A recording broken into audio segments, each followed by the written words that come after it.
The secret lies in the smell of damp earth and crushed ferns. Kale, a child of the Sky Minus Tooth clan, moves with a silence that belies his youth. He is an orphan, a ghost at the edge of the clan's firelight, and his smallness is his shield. Here, in the shadowed roots of a colossal cycad, the silence is broken by a series of sharp, clicking chirps. From the undergrowth emerges a creature of impossible grace and terror. It is no bigger than a large bird, covered in a mottled coat of brown and black proto-minus feathers, but its head is the stuff of nightmares, a long snout filled with needle teeth and eyes of intelligent, unblinking yellow. It is a young Deinonychus, the sole survivor of a nest ravaged by a lumbering Allosaurus. The creature, which Kale calls Claw, lowers its head and nudges the boy's outstretched hand, a hand that holds a piece of roasted lizard. The raptor delicately takes the meat, its sickle-minus-shaped talon on its inner toe held carefully off the ground. This is their ritual, a heresy practiced in the shadows of a world that would scream at the sight of it. The bond was forged in shared loss, too often to this brutal, prehistoric life, finding a strange solace in each other's existence. Kale watches Claw eat, tracing the patterns on its reptilian skin. To his clan, the swift hunters of the Dromaeosaurian family are death incarnate. Ghosts that flit through the jungle to steal children and tear throats. They are the reason the Australopithecus sleep in the high caves, the reason every snap twig sends a shock of fear through the community. But Kale sees something else.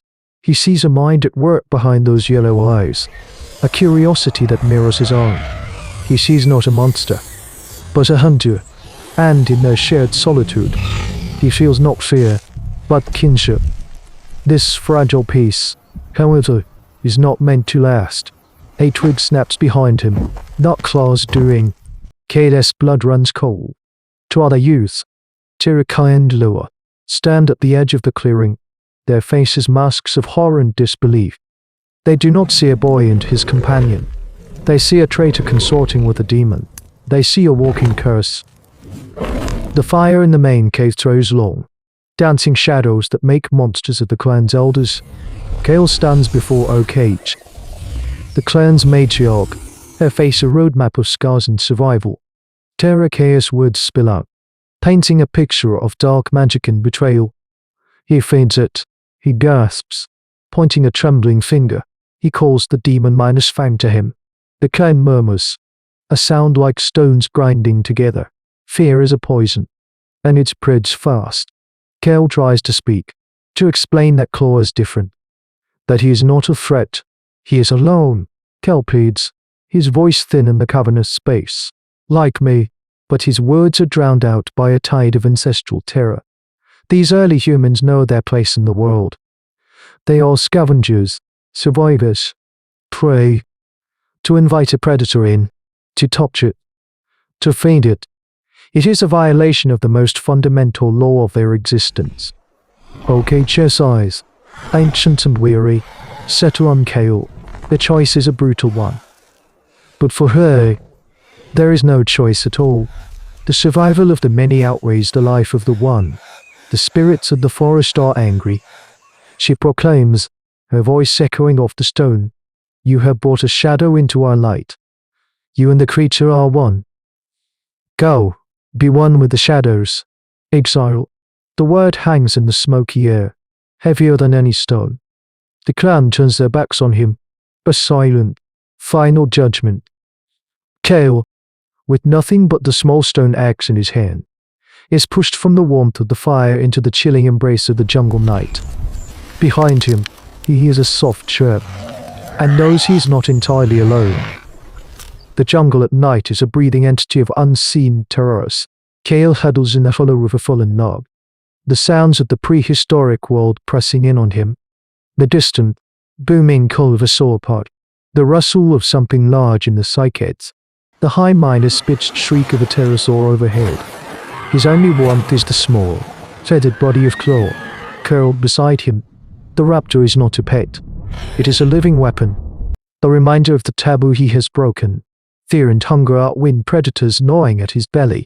For 2 days, they fail. Kale has thrown rocks, sharpened with the skill of his clan, are useless against the swift, skittering lizards he aims for. Claw, hunting alone, is too small to tackle anything substantial. He makes a desperate dash at a plump herbivore, a hyp xylophodon, but the creature is far too nimble, darting into a thicket of thorns where the raptor cannot follow. They are starving to isolated failures in a world built for packs and for power. This brutal lesson in survival is the first chapter of a new kind of hominid history. On the third day, desperation sharpens Kayla's mind. Crouched in a thicket of giant ferns, he watches a flock of ornithomimids picking their way across a clearing. They are ostrich-like, built for explosive speed, impossible to ambush.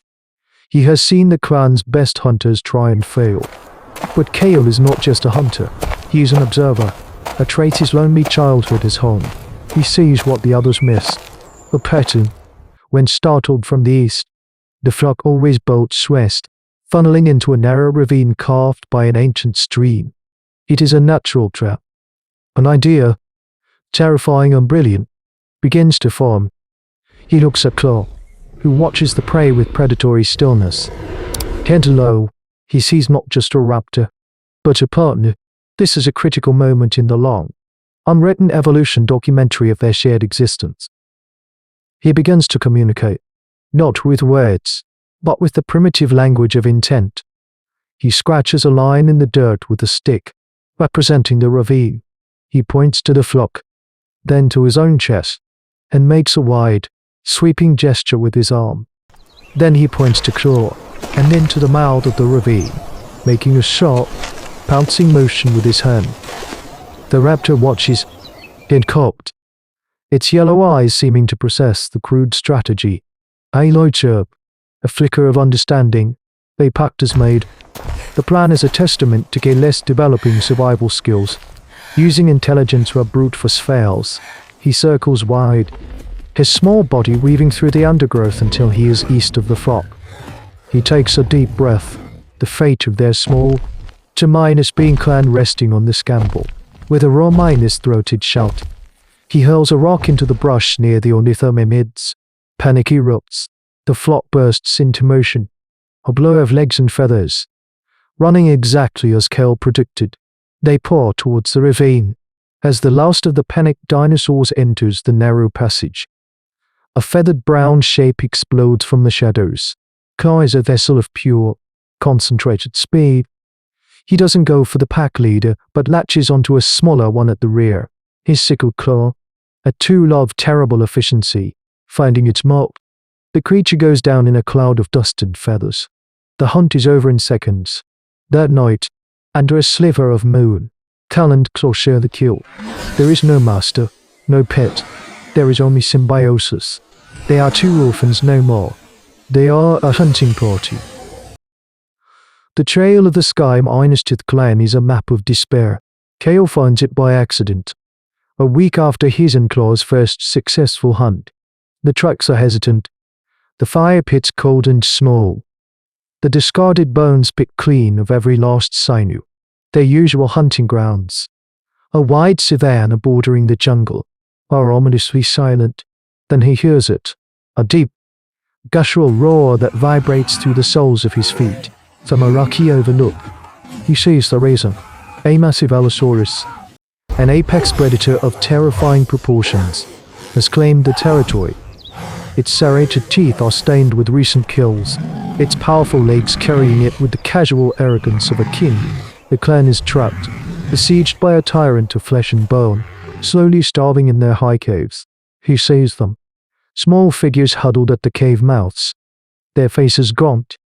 These are his people, the ones who cast him out. A bitterness rises in him, but it is quickly overpowered by a deeper, more primal instinct, the instinct of the herd. They are hominid history in the making, and he is a part of it, whether they claim him or not. He looks at Claw, who is watching the Allosaurus with an unnerving focus, not with fear, but with the cold calculation of a fellow predator assessing a rival. The raptor is larger now, its muscles coiled and powerful. A new plan forms in Kale's mind. born from the fusion of his human foresight and claw's lethal potential. They cannot kill the beast, but they can give it a new kind of fear.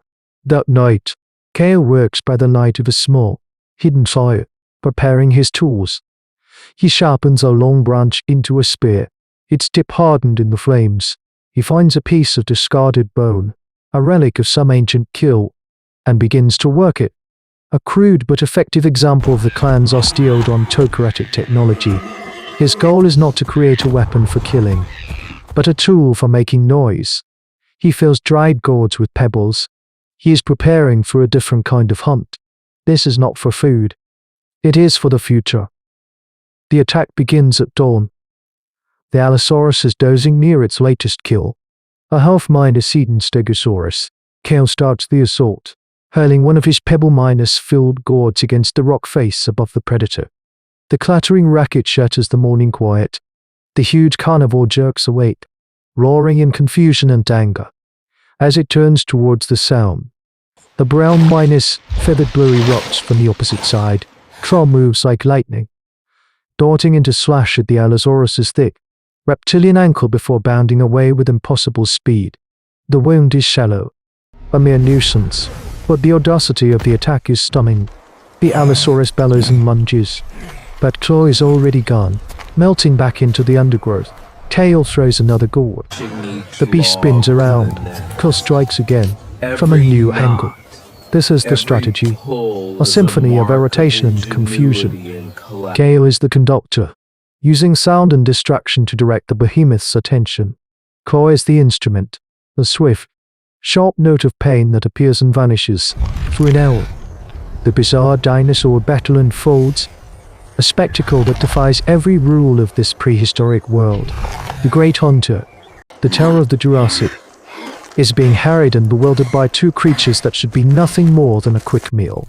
The clan watches from the cliffs, their terror slowly turning to stupefied awe. They see their outcast boy, orchestrating the dance of defiance. They see the demon-fang moving not with chaotic malice, but with disciplined, strategic purpose. They see a partnership that their deepest fears could never have conceived. The Allosaurus, bleeding from a dozen minor cuts, roaring in frustration at an enemy it cannot catch, finally has enough. This territory is not worth the aggravation. With a final, frustrated roar, it turns and lumbers away, seeking easier prey and a quieter life. In the silence that follows, Kel stands alone in the clearing, breathing heavily. He looks up at the caves. After a long moment, the figure of Alcage appears. She does not smile. She does not call his name.